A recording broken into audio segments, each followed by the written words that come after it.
Hello guys, তোমরা সবাই কেমন আছো? আশা করি সবাই অনেক ভালো আছো। আজকে অঙ্ক করব অনুপাত সমানুপাত কোষে দেখি 5.3 এর আগের ভিডিওতে আমি 1 এবং 2 এর অঙ্কগুলো সলভ করে দিয়েছিলাম। আজকে এই 3 এর অঙ্কটাও সলভ করব। 3 অঙ্কটা দেওয়া রয়েছে a:b = c:d = e:f হলে প্রমাণ করি যে প্রত্যেকটি অনুপাত সমান বলেছে এটা হবে 5a - 7c - 13e, আর এখানে নিচে হবে 5b - 7d - 13f। দেখো এই অঙ্কটা কিছু নয়, আগের মতনই এই পুরোটা কি করব, কে ধরে নেব, কে নট ইকুয়াল টু 0, আর কে একটা ধ্রুবক। তাহলে a/b = c/d = e/f সমান কে ধরে নিলাম। তাহলে এটা সমান কে লিখবো, এটা সমান একবার কে, এটা সমান একবার কে, সেটাই করেছি। তাহলে a সমান b কে পেলাম, c সমান d কে, e সমান f কে। এবার প্রত্যেকটি অনুপাত এই প্রত্যেকটা অনুপাত সমান এটা হবে। তাহলে আমি এটা নিয়ে কাজ করব আর এটা ধরেছি কে যদি বের করতে পারি, আর কেটা কি ধরেছিলাম, এটা ধরেছিলাম। তাহলে আমি বলতে পারবো প্রত্যেকটি অনুপাত সমান এটা। তাহলে দেখো ওটাই করছি, এটা লিখলাম।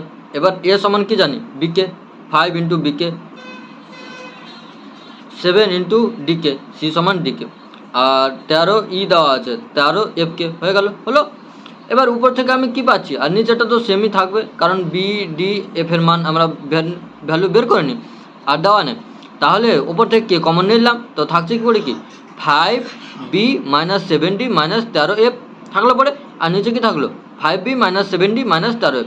এটা কেটে দিলাম, তাহলে কি থাকছে, কে পড়ে থাকছে। আর কে সমান তো এটা ধরেছি প্রত্যেকটি অনুপাত, তাহলে আমি অতএব দিয়ে লিখতে পারি না এটা a/b = b/c = e/f সমান কি এটা, যেটা দেওয়া আছে কোশ্চেনে।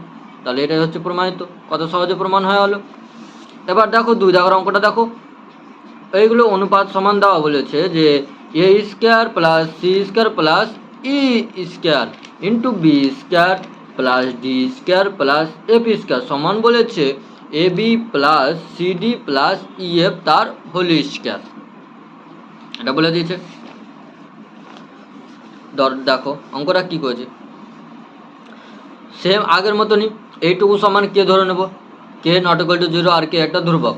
তাহলে a সমান b কে, c সমান d কে, e সমান f কে পাবো, এটুকু বের করতে পারবো। এবার বাম পক্ষটা ধরে নিলাম, বাম পক্ষ যেটা সমীকরণ এটা দেওয়া আছে, এটাকে কি বাম পক্ষ, এটাকে ডান পক্ষ, এটা বাম পক্ষ ধরে নিলাম। তাহলে এটা বাম পক্ষ ধরলে কি জানি, এ সি আর এর মান জানি, এটুকুর মান যায় না, তাহলে এটুকুর মান বসাবো। তাহলে এর মান কি হবে, এখানে স্কয়ার আছে, তাহলে আমি একবার করলাম তো b² k² + d² k² + f² k² হয়ে গেল, হলো। আর এটুকু সেম টু সেম বসে দিলাম, b² + d² + f² হয়ে গেল।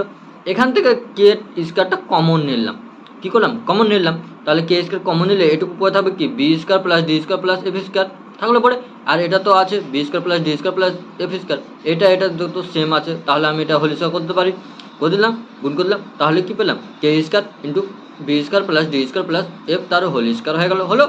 এবার ডান পক্ষতে কি দেওয়া ছিল, এ বি সমান দেওয়া আছে cd ab + cd + ef দেওয়া আছে, তার হোল স্কয়ার দেওয়া আছে। আমরা তো এ সি আর ই এর মান জানি, তাহলে সেম এগার মতনই বসে দিলাম, বি কে × বি হয়ে গেলো, ডি কে × ডি হয়ে গেলো, এবং এফ কে × এফ হয়ে গেলো, তার হোল স্কয়ার হয়ে গেলো, হলো।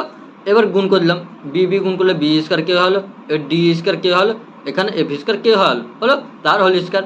তাহলে এখান থেকে আমি কেটা কমন নিয়ে নেবো, তাহলে স্কয়ার আছে, তাহলে স্কয়ার বেরিয়ে যাবে, তাহলে k² বেরিয়ে গেল। তাহলে থাকছে পড়ে কি ব্র্যাকেটের ভিতরে b² + d² + f², দেখো তার হোল স্কয়ার। এইটুকু আর এইটুকু সমান হয়েছে, তার জন্য আমি লিখতে পারি না বাম পক্ষ সমান ডান পক্ষ প্রমাণিত। খুব সহজে অঙ্কটা হয়ে গেল, দেখে নাও একবার সব। আর আজকের মতন এই পর্যন্ত, আবার দেখা হবে নেক্সট ভিডিওতে। তোমরা সবাই চ্যানেলটাকে অবশ্যই সাবস্ক্রাইব করে থাকবে। Thank you.